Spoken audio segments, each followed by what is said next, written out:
Hello नमस्कार जय श्री राम साथियों, आप सभी साथियों का हमारे YouTube चैनल में स्वागत है। धन्यवाद साथियों, हम लेकर के हाजिर हैं आरपीएफ कांस्टेबल में जीके जीएस में जो प्रीवियस ईयर में प्रश्न पूछे गए थे उन प्रश्नों को लेकर के हाजिर है। साथ ही ये जो पेपर है 19 जनवरी 2019 शिफ्ट 1 का पेपर है।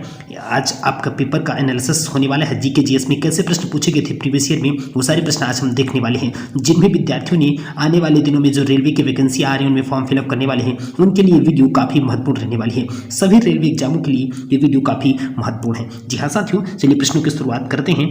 प्रश्न आपके सामने है। पहला प्रश्न क्या कहता है, चलिए प्रश्न देखते हैं। क्या प्रश्न है, भारतीय दूरसंचार विनियामक प्राधिकरण का मुख्यालय कहाँ स्थित है। जी हाँ साथियों, TRAI जिसको बोल देते हैं, भारतीय दूरसंचार विनियामक प्राधिकरण कहाँ स्थित है। चेन्नई में, नई दिल्ली में, मुंबई में, कोलकाता में। तो साथियों इसका आंसर हो जाएगा नई दिल्ली, इसका राइट आंसर हो जाएगा। यही जो है तो मोबाइल इतनी एजेंसियाँ होती हैं, जिससे मैं बात करूँ जियो, एयरटेल, वोडा, इन सबको जो रेगुलेट करने का काम करती है भारतीय दूरसंचार विनियामक प्राधिकरण ही करती है। इसका मुख्यालय कहाँ स्थित है, नई दिल्ली में। इस राइट आंसर हो जाएगा। अगला प्रश्न क्या है साथियों, जिस धन को, थोड़ा सा इसको बढ़िया से बना लेते हैं जिससे आपको क्लियरली विजिबल हो।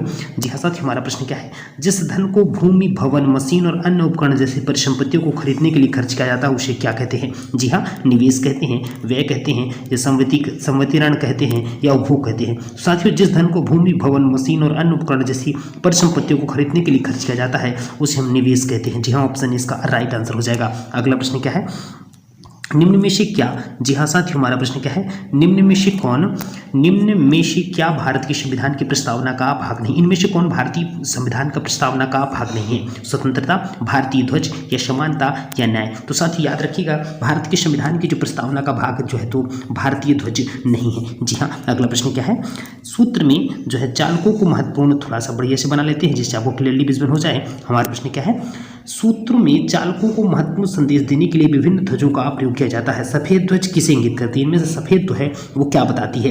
ट्रक पर तेज गति से चलने वाले वाहनों की चेतावनी, या ट्रक पर वाहन के टायर की हालत की चेतावनी, या ट्रक पर धीमी गति से चलने वाले वाहन को चेतावनी, वाहनों के बारे में सूचना। तो साथियों याद रखिएगा, जो चालकों को महत्वपूर्ण संदेश देने के लिए विभिन्न ध्वजों का प्रयोग किया जाता है उनमें से जो सफेद ध्वज होता है वह ट्रक पर धीमी गति से चलने वाले वाहनों को एक चेतावनी देता है। ठीक है, ऑप्शन सी इसका राइट आंसर हो जाएगा। अगला प्रश्न क्या है साथियों, जबलपुर जो है किस नदी के किनारे स्थित है। जी हाँ, जबलपुर किस नदी के किनारे स्थित है, भीमा नदी, ब्रह्मपुत्र नदी, महानदी, या नर्मदा नदी। तो साथियों ध्यान रखिएगा, जो जबलपुर शहर है वह नर्मदा नदी के किनारे स्थित है। ठीक है, अगला प्रश्न क्या है, अगला प्रश्न कहता है महिला और बाल विकास। जी हाँ, महिला और बाल विकास मंत्रालय में वर्तमान मंत्रिमंडल। तो ये अपने लिए इतना इंपॉर्टेंट नहीं है क्योंकि करंट अफेयर्स रिलेटेड है। आज के समय में जितने भी मंत्रिमंडल हो गए हम उनको स्टडी करेंगे। ठीक है, अगला प्रश्न चलते हैं, भारत के प्रथम मुस्लिम राष्ट्रपति कौन है। जी हाँ, भारत के प्रथम मुस्लिम राष्ट्रपति कौन है, श्री मोहम्मद इकबाल, APJ अब्दुल कलाम, या डॉक्टर जाकिर हुसैन, या डॉक्टर मनमोहन सिंह। तो साथियों ध्यान रखिएगा, भारत के पहले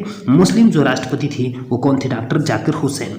ठीक है, अगला प्रश्न क्या है, सेवा समिति के संस्थापक हैं। जी हाँ साथियों, सेवा समिति के संस्थापक कौन है, हृदयनाथ कुंजरू, जॉन निकलसन, या हॉफरोज, या ज्योतिराव फुले। तो साथियों ध्यान रखिएगा, सेवा समिति के जो संस्थापक हैं वो हृदयनाथ कुंजरू थे। ठीक है, सेवा समिति के संस्थापक हृदयनाथ कुंजरू। अगला प्रश्न क्या कहता है, कौन सा देश प्राकृतिक रबड़ का सबसे बड़ा उत्पादक है, लाइबेरिया, चीन, थाईलैंड, या श्रीलंका। तो जो प्राकृतिक रबड़ का सबसे बड़ा उत्पादक देश कौन सा है, थाईलैंड जी। ठीक है, थाईलैंड को हाथियों का देश भी कहते हैं। अगला प्रश्न क्या है, माइकल जॉर्डन। जी हाँ, माइकल जॉर्डन किस खेल से संबंधित है, रग्बी से, बास्केटबॉल से, लॉन टेनिस से, या फुटबॉल से। तो साथियों ध्यान रखिएगा, जो माइकल जॉर्डन है वह बास्केटबॉल खेल से संबंधित थे। अगला प्रश्न क्या है, अगस्ता मास्टर ट्रॉफी। जी हाँ, बहुत ही महत्वपूर्ण, अगस्ता मास्टर ट्रॉफी किस खेल से संबंधित है, गोल्फ से, क्रिकेट से, बेसबॉल से, फुटबॉल से। तो साथियों ध्यान रखिएगा, जो अगस्ता मास्टर ट्रॉफी है वो गोल्फ से संबंधित है। ऑप्शन इसका राइट आंसर हो जाएगा। अगला प्रश्न क्या है, भारत में निम्न में से कौन सी भाषा किसी भी राज्य की राजभाषा नहीं है। इनमें से कौन सी जो भाषा है राज्य की राजभाषा नहीं है, पंजाबी, गुजराती, उड़िया, या खासी। तो साथियों ध्यान रखिएगा, जो खासी भाषा है वो किसी भी राज्य की राजभाषा नहीं है। अगला प्रश्न क्या है, अरुणाचल प्रदेश की राजधानी क्या है। अरुणाचल प्रदेश की राजधानी क्या है, तेजू, तवांग, रोइंग, या ईटानगर। तो साथियों ध्यान रखिएगा, ईटानगर जो है तो अरुणाचल प्रदेश की राजधानी है। अगला प्रश्न क्या है, ई शासन में G2E से क्या तात्पर्य है। जी हाँ, ई शासन में G2E से क्या तात्पर्य है, गवर्नमेंट टू एलिगेंस, या गवर्नमेंट टू एम्प्लॉयज, या गवर्नमेंट टू इथिक्स, या गवर्नमेंट टू इलेक्ट्रिसिटी। तो साथियों ध्यान रखिएगा, गवर्नमेंट टू एम्प्लॉय जो होता है, गवर्नमेंट टू एम्प्लॉय किसका मतलब होता है, G2E का मतलब होता है। अगला प्रश्न क्या है, बौद्ध प्रतीक धर्मचक्र किसे दर्शाता है? जी हाँ, बौद्ध प्रतीक धर्मचक्र किसे दर्शाता है? प्रथम उपदेश को, जन्म को, या अंतिम उपदेश को, या मृत्यु को। तो साथियों ध्यान रखिएगा, जो बौद्ध प्रतीक धर्मचक्र है वह प्रथम उपदेश को जो है तो दर्शाता है। ऑप्शन ए इसका राइट आंसर हो जाएगा। अगला प्रश्न क्या है साथियों? फास्फोरस के लिए प्रतीक चिन्ह इसमें से कौन सा है? जी हाँ, फास्फोरस के लिए प्रतीक क्या है?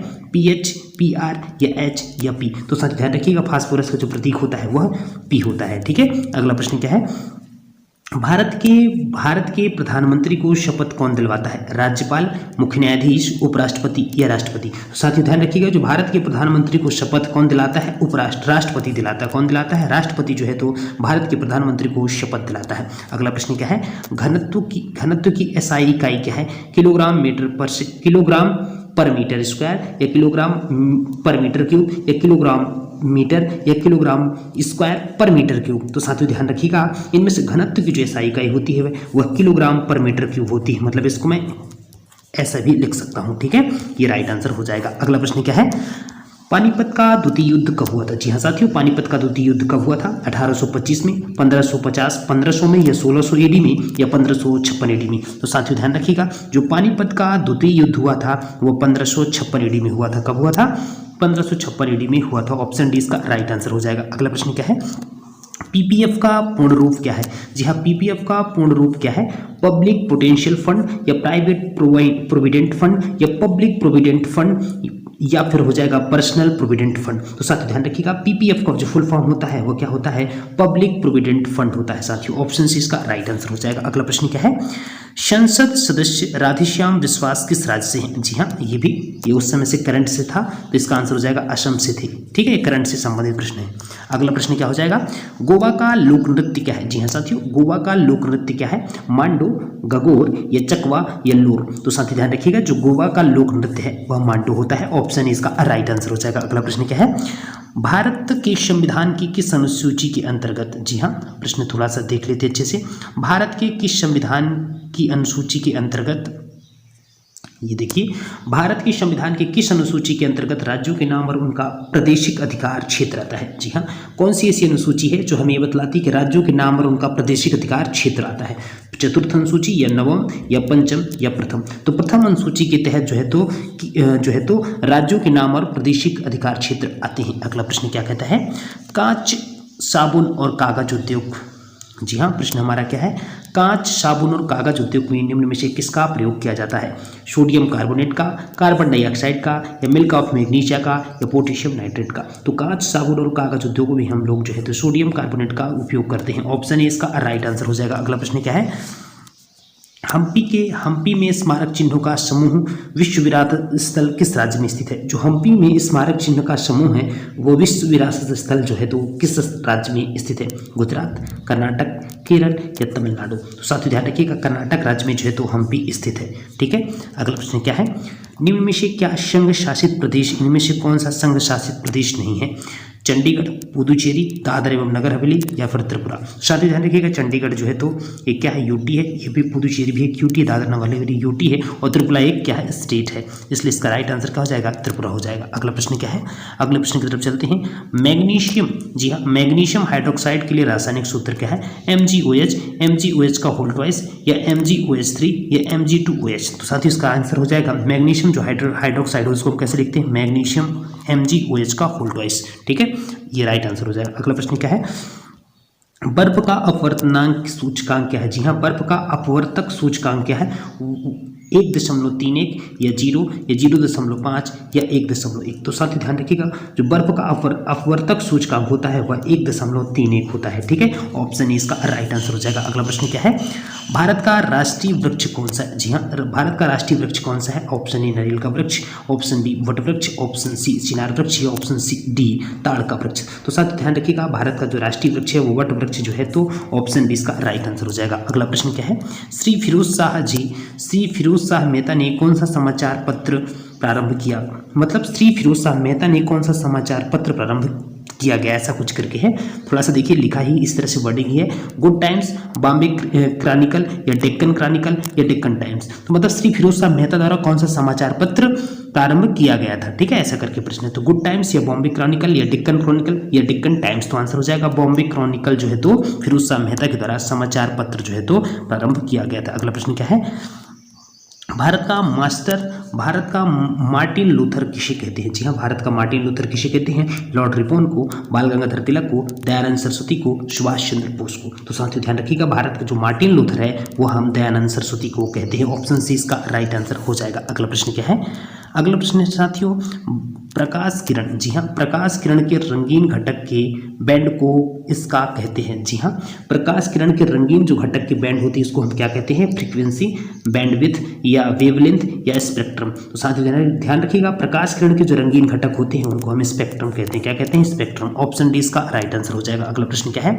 विटामिन ई का रासायनिक नाम क्या है? जी हाँ, विटामिन ई का रासायनिक नाम क्या है? कैल्सीफेरॉल या स्कार्बिक एसिड या टोकोफेरॉल या फाइलोक्विनोन।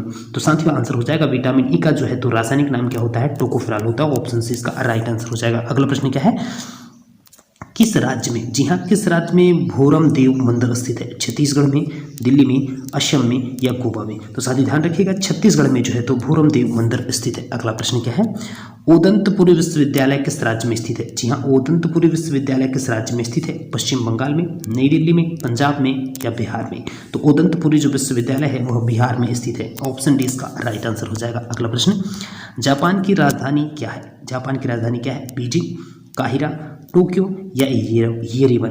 तो साथ ही ध्यान रखिएगा, जो जापान की राजधानी है वह टोक्यो है। ऑप्शन सी इसका राइट आंसर हो जाएगा। अगला प्रश्न क्या है, डी वाई पाटिल स्टेडियम। जी हाँ, इनमें से डी वाई पाटिल स्टेडियम कहाँ स्थित है? मुंबई में या चेन्नई में या पणजी में या शिलोंग में? तो साथ ही ध्यान रखिएगा, जो डी वाई पाटिल स्टेडियम है वह मुंबई में स्थित है। ऑप्शन ए इसका राइट आंसर हो जाएगा। अगला प्रश्न क्या है, मकड़ी के अध्ययन को क्या कहते हैं? बहुत ही महत्वपूर्ण, मकड़ी के अध्ययन को क्या कहते हैं? कृषि विज्ञान जिसको हम बोल देते हैं एग्रोनॉमी, या प्राणी आचार विज्ञान जिसको एथोलॉजी कहते हैं, या पुष्प विज्ञान जिसको एंथोलॉजी कहते हैं, या मरकटक विज्ञान जिसको अर्कनोलॉजी कहते हैं? तो मरकटक विज्ञान हो जाएगा जिसको हम अर्कनोलॉजी कहते हैं। ऑप्शन डी इसका राइट आंसर हो जाएगा। अगला प्रश्न, यूनाइटेड किंगडम। जी हाँ, यूनाइटेड किंगडम किससे मिलकर बना है? यूनाइटेड किंगडम ग्रेट ब्रिटेन और उत्तरी आयरलैंड की मुद्रा का नाम क्या है? दिनार, डॉलर या रिगंट या पौंड स्टर्लिंग? तो साथ ही ध्यान रखिए, जो यूनाइटेड किंगडम की मुद्रा है वह क्या है? पौंड स्टर्लिंग है। ऑप्शन डी इसका राइट आंसर हो जाएगा।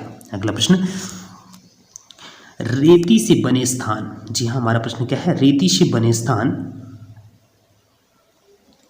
थोड़ा सा छोटा कर लेते हैं जिससे बड़े इस तरीके से आपको दिखाई दे, बड़ी तरीके से लिखा हुआ है। जी हाँ, ये प्रश्न है, थोड़ा सा देखिएगा क्या प्रश्न है, रेती से बने स्थान और समुद्र के भीतर जमीन की पट्टी द्वारा समुद्र से अलग हुए क्षारीय पानी की झील को क्या कहते हैं? जी हाँ, क्या प्रश्न एक बार और बता देता हूँ, रेती पानी से बने स्थान और समुद्र के भीतर जमीन की पट्टी द्वारा समुद्र से अलग हुए क्षारीय पानी की जो झील होती है उसे क्या कहते हैं? ऑप्शन ए विवर्तनिक, ऑप्शन बी वर्षा, ऑप्शन सी लगून या ऑप्शन डी ग्लेशियर? तो साथ ही ध्यान रखिएगा, लगून इसका राइट आंसर हो जाएगा। ठीक है, अगला प्रश्न, कुत्ते में गुणसूत्रों की संख्या कितनी होती है? जी हाँ, हमारा प्रश्न क्या है, कुत्ते में गुणसूत्रों की संख्या कितनी होती है? 23 जोड़े, 12 जोड़े, 32 जोड़े या 39 जोड़े? तो साथ ही ध्यान रखिएगा, कुत्तों में जो है तो जोड़ों की संख्या कितनी होती है? कुत्ते में 39 जोड़े होते हैं। अगला प्रश्न क्या है, निम्न में से कौन से ग्रह को युद्धकार रोमन देवता कहते हैं? पृथ्वी को, प्लूटो को, शुक्र को या मंगल को? तो साथ ही ध्यान रखिएगा, कौन से ग्रह को युद्धकार रोमन देवता कहते हैं? तो ऑप्शन डी इसका राइट आंसर हो जाएगा। मंगल ग्रह को जो है तो युद्धकार रोमन देवता कहते हैं। अगला प्रश्न क्या है, संविधान सभा की ऑर्डर ऑफ बिजनेस समिति के अध्यक्ष कौन थे? सरदार वल्लभ भाई पटेल, डॉक्टर राजेंद्र प्रसाद, के.एम. मुंशी या पंडित जवाहरलाल नेहरू? तो साथ ही ध्यान रखिएगा, संविधान सभा की ऑर्डर ऑफ बिजनेस समिति के जो अध्यक्ष थे वह कौन थे? के.एम. मुंशी थे। ऑप्शन सी इसका राइट आंसर हो जाएगा। अगला प्रश्न, रूपकुंड झील जो है तो रूपकुंड झील किस राज्य में स्थित है? केरल में, अरुणाचल प्रदेश में, असम में या फिर उत्तराखंड में? तो साथियों ध्यान रखिएगा, जो रूपकुंड झील है वह उत्तराखंड में स्थित है, रूपकुंड झील। अगला प्रश्न क्या है, खेलकूद में ITTF का पूर्ण रूप क्या है? जी हाँ, ITTF का पूर्ण रूप क्या है? इंटरनेशनल टेबल टेनिस फेडरेशन या इंटरनेशनल टेनिस फेडरेशन या इंटरनेशनल टीम हैंडबॉल फेडरेशन या इंटरनेशनल टेकोक बॉल फेडरेशन। तो साथ ही ध्यान रखिएगा खेलकूद में जो ITTF का पूर्ण रूप है वह इंटरनेशनल टेबल टेनिस फेडरेशन कहलाता है। ठीक है, ऑप्शन ए इसका राइट आंसर हो जाएगा। अगला प्रश्न क्या है, मध्य प्रदेश में, जी हाँ, मध्य प्रदेश में निम्न में से कौन सा बाघ अभ्यारण्य स्थित है? मध्य प्रदेश में निम्न में से कौन सा बाघ अभ्यारण्य स्थित है? पन्ना राष्ट्रीय उद्यान, बांदीपुर राष्ट्रीय उद्यान, मानस राष्ट्रीय उद्यान या नागरहोल राष्ट्रीय उद्यान। तो साथ ही ध्यान रखिएगा मध्य प्रदेश में जो है तो पन्ना राष्ट्रीय उद्यान स्थित है। ऑप्शन ए इसका राइट आंसर हो जाएगा। अगला प्रश्न, पृथ्वी का सबसे बड़ा तटस्थ उपग्रह कौन सा है? पृथ्वी का बड़ा तटस्थ उपग्रह कौन सा है? चरोन, फुबोस या डिमोस या चंद्र? तो पृथ्वी का जो सबसे बड़ा तटस्थ उपग्रह है वह चंद्र है। ठीक है, पृथ्वी का एकमात्र उपग्रह चंद्र या फिर चंद्रमा जिसको कह देते हैं। अगला प्रश्न, भारतीय पुरुष क्रिकेट टीम के बॉलिंग कोच वर्तमान में कौन है? ये उस समय करंट का प्रश्न था। ठीक है, वर्तमान में चीज़ें पढ़ेंगे। फिर दिहांग दिबांगजय मंडल कहाँ स्थित है? उड़ीसा में, राजस्थान में, आंध्र प्रदेश में, अरुणाचल प्रदेश में। अरुणाचल प्रदेश का राइट आंसर हो जाएगा। दिहांग दिबांग जो जय मंडल है वह अरुणाचल प्रदेश में स्थित है। अगला प्रश्न क्या है, हमारा 50वां और लास्ट प्रश्न, 8वीं पंचवर्षीय योजना की अवधि क्या है? 1992 से 1997, 1993 से 1998, 1994 से 1999 या 1990 से 1995। तो 8वीं जो पंचवर्षीय योजना है उसकी अवधि कितनी होती है? 1992 से 1997। ठीक है, ऑप्शन ए इसका राइट आंसर हो जाएगा। साथियों ये थे महत्वपूर्ण प्रश्न, 50 प्रश्न जो आपके एग्जाम में पूछे गए थे प्रीवियस ईयर में। साथियों यदि वीडियो अच्छी लगे तो हमारे चैनल को लाइक, सब्सक्राइब और शेयर जरूर